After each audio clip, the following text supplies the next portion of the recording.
Well, hello there, guys. Welcome back to I am Paco for the recap of Serie A, the ninth and the 10th week since we played midweek this week. So, where do we start? We start with Derby d'Italia, where Inter did 9 shots in net, Juventus did 5 and scored 4. Inter did 9, scored 4.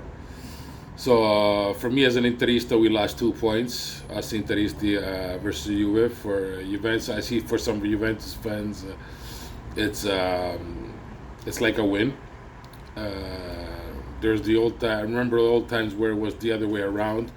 A tie for us against Juventus was huge, and now it's for them. A tie versus Inter, huge. So, but well, nice 4-4. Never seen so many goals. Some lack in the defense once again the last 20 minutes for Inter, unfortunately. And Napoli that won 1-0 versus Empoli. And Milan was postponed to that game. Atalanta doing a smacking of 6-1. And with another win today, yesterday, they're in third place. So props to Atalanta of Gasparini. Props to Fiorentina that the last 2 games they won 6-1 as well.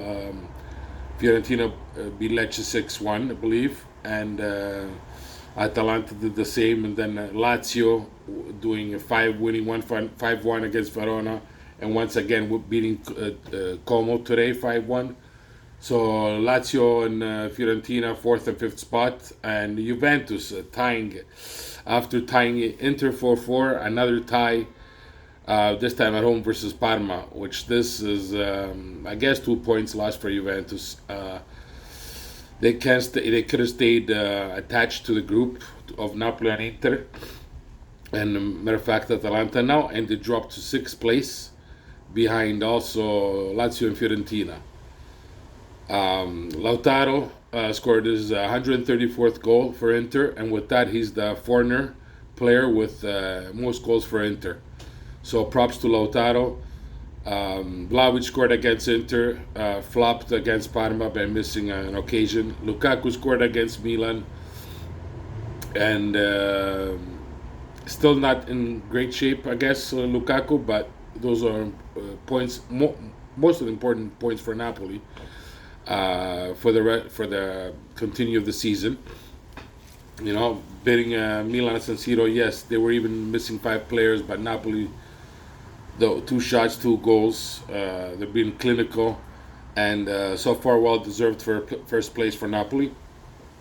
We got Champions League coming up this weekend, so we'll see Inter facing Arsenal at home, Juventus going to Lille in France. And we also have Atalanta, Bologna, and Milan. Milan, a big game against Real Madrid, eh? So Real Madrid winning 14 Champions League, Milan winning 7. So there's 21 Champions League there. And Milan needs some points, so even though it's hard versus Real Madrid, best of luck to them. And good luck for the Italian teams in Champions League. Sorry guys, I'm clustered right now. I had some bronchitis a little bit, so I've been sick lately, so I couldn't do some videos. But yeah, Juventus, Inter today. Frattesi, Barella, guys, we're missing Çalhanoğlu. We're missing half of the team at Inter. I know one player doesn't do the team, but not even having his replacement in shape, which is Aslani. Inter suffers of ideas in the midfielder. Today, Frattesi, Lautaro, Barella showed up to plate and brought this one home. Important points, which now we have to win again on Sunday versus before the Champions League. Sunday we have Venezia, so we need to win there. And Juventus is going to go to Udine versus Udinese. Not an easy game there. Napoli has it also tough at home versus Atalanta. Me as an Interista, I hope in a tie there.